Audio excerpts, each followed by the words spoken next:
Hi there, fellow cloud slaves. Today I want to talk about the real man. The real man, that is, who is Peter Dutton.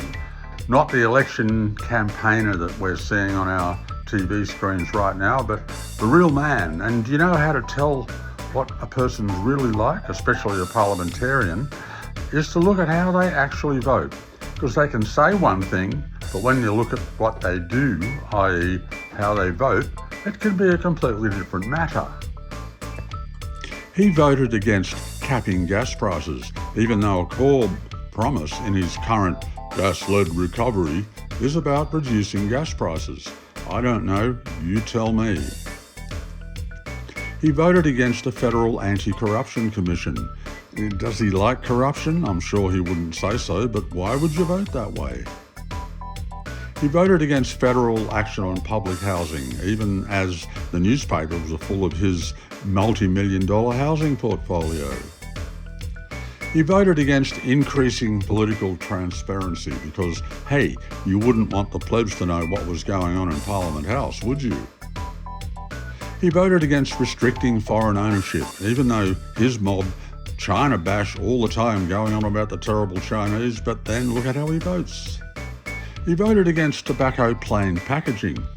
I don't understand that. Maybe he wants you and your family and your friends to get cancer.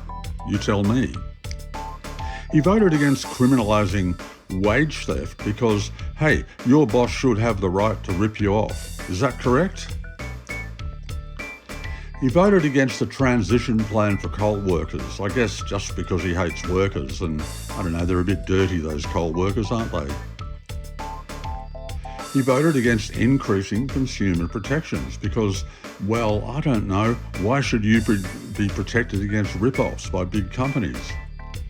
He tried to abolish bulk billing. He froze GP rebates for 6 years, and when threatened about Medicare, he calls it Mediscare. It's no scare, it's scary.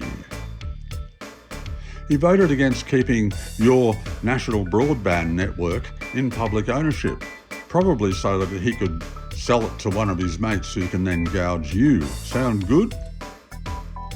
Like all privatisation, hey. He opposed truth in political advertising laws. I guess that's because he wants the right to tell lies at his election campaign, which I must say, he's doing that pretty much, from what I can see. He proposes tax-deductible long lunches for bosses, so you can slave away in the office or on the factory floor while the boss is out having a tax-deductible long lunch, courtesy of the taxpayer. Isn't that great? He hates clean, cheap renewables and loves burning dirty, expensive methane, i.e. gas. What can I say? I'd rather clean than dirty myself, but not Peter. Peter often cites Ontario in Canada as an example of where nuclear has produced cheap energy. But he doesn't mention that there's an $8 billion per year subsidy given to consumers because the bills would otherwise be too high. And he doesn't mention that building the nukes sent the state generator bankrupt. And while we're on energy, his mob often go on and on and on about how those terrible, ugly solar farms close out prime agricultural land. But as you can see here, farming and solar can coexist quite well in many instances.